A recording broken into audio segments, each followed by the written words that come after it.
नमस्कार, श्रेजल एकेडमी के YouTube channel पे आपका एक बार फिर हार्दिक स्वागत है।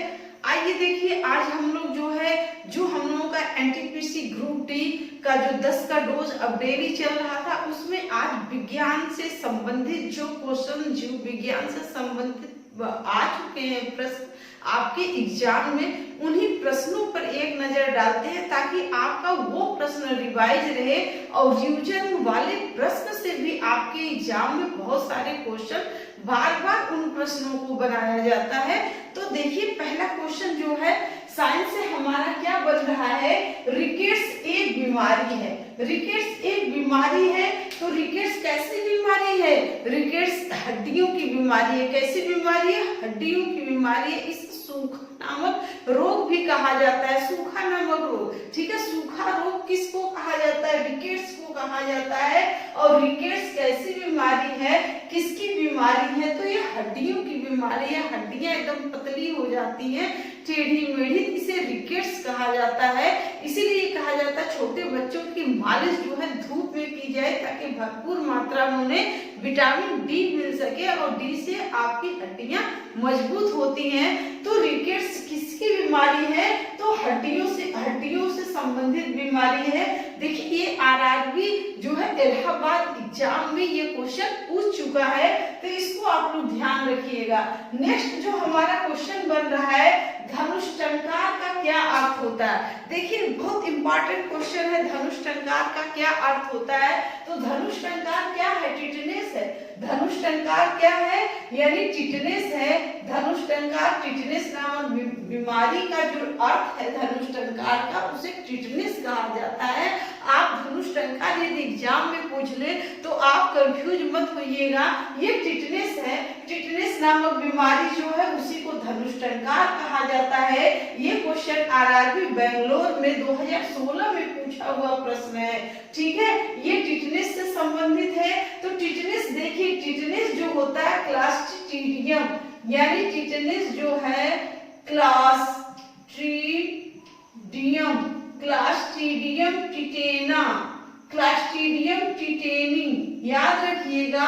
क्लास्ट्रीडियम टिटेनी नामक जो है जीवाणु से होती है, जो कैसा बीमारी होता है, यानी संक्रामक बीमारी होती। कैसी है, संक्रामक बीमारी होती है। संक्रामक, जब आपको कभी लोहे से जो चोट लग जाता है, लोहे से कट जाता है, या आपका पहले से घाव बना है, उस पे मिट्टी या गोबर जैसे उनका प्रकोप होता है, उनसे वो जीवाणु क्या होते हैं, आपके अंदर प्रवेश कर जाते हैं, जिससे जो है यानी आपके जबड़े में जो है वो कड़ापन आ जाता है, उससे व्यक्ति की मृत्यु तक हो जाती है। इसी बीमारी को जो है टिटनेस कहा जाता है। ये मिट्टी में पाए जाने वाले क्लास्ट्रीडियम टिटेनी नामक जीवाणु से होता है। इसको ध्यान रखिएगा, धनुष टंकार। नेक्स्ट जो हमारा क्वेश्चन बन रहा है, एमएमआर का टीका किस बीमारी में दिया जाता है। बहुत इंपॉर्टेंट क्वेश्चन है, यानी मम्प्स, मीसेल्स और रेबीज, जो रूबेला इस समय रोग चला है, उसमें भी एमएमआर का टीका दिया जाता है। तो आप लोग ध्यान रखिएगा, एमएमआर का टीका किस बीमारी में दिया जाता है, रूबिया, मम्प्स, मीसेल्स और रेबीज नामक जो बीमारी होती है उसमें दिया जाता है। नेक्स्ट जो हमारा क्वेश्चन है, देखिए ये सारे क्वेश्चन बहुत ही स्टार वाले क्वेश्चन है भाई, बार बार एग्जामों में जो है रिपीट हो रहे हैं ये क्वेश्चन। तो देखिए नेक्स्ट हमारा क्वेश्चन है, मानव शरीर में मांसपेशियों की संख्या कितनी है। एकदम घोट जाइएगा, मानव शरीर में मांसपेशियों की संख्या 639। जिस तरह से हम लोग छोटे थे, यानी छोटे बच्चों को या अभी भी, यानी मानव शरीर में हड्डियों की संख्या बार बार क्वेश्चन पूछी जाती है। तो 206 एडल्ट, एक जो वयस्क मनुष्य होते हैं उनमें हड्डियों की संख्या 206 होती है। उसी तरह जो है मांसपेशियों की संख्या कितनी होती है? तो 639 होती है, ध्यान में रखिएगा। नेक्स्ट जो हमारा क्वेश्चन बन रहा है, शरीर की सबसे बड़ी हड्डी कौन सी है?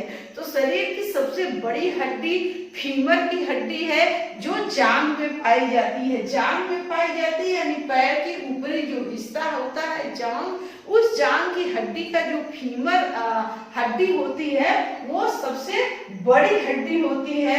अगर यहीं पे क्वेश्चन पूछ ले सबसे छोटी हड्डी कौन सी है, तो आप लोगों को याद रखना है सबसे छोटी हड्डी कौन सी है? स्टेपी। कौन सी है भाई? स्टेपी। जो कहाँ पाई जाती है?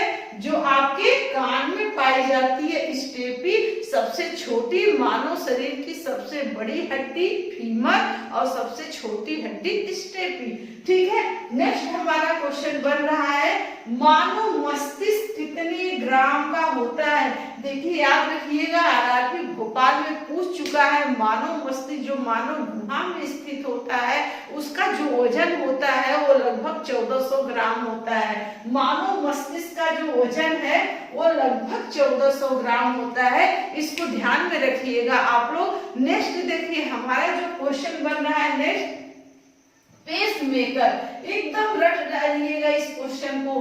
पेस मेकर का संबंध है, पेस मेकर का संबंध है हृदय से। यानी जब आपको हृदय या घात या हार्ट अटैक, पक्षाघात जब आपको आता है किसी व्यक्ति को, उस समय पेस मेकर से उनके हृदय को संचालित किया जाता है, उनके हृदय को का मापन किया जाता है। तो पेस मेकर का संबंध कहाँ से है? हृदय से है। ठीक है, याद रख लीजिए आप लोग। देखिए स्टार वाले क्वेश्चन है ये सब। तो नेक्स्ट हमारा है विटामिन ई का रासायनिक नाम क्या है? एकदम याद रखिएगा भाई, जितना विटामिन ए, जैसे विटामिन ए का रेटिनॉल है, ठीक है, उसी तरह विटामिन ई का रासायनिक नाम टोकोफेराल। विटामिन ई का रासायनिक नाम टोकोफेराल, एकदम याद रखिएगा। रेटिनॉल यानी विटामिन ए का, विटामिन ई का टोकोफेराल, विटामिन ई का टोकोफेराल होता है रासायनिक नाम। उसी तरह जो है क्वेश्चन नंबर 9 नेक्स्ट है, विटामिन B3 के अभाव से होता है। देखिए विटामिन B3 के अभाव से पेलाग्रा नामक रोग होता है, जिससे शरीर पूरी पीली हो जाती है।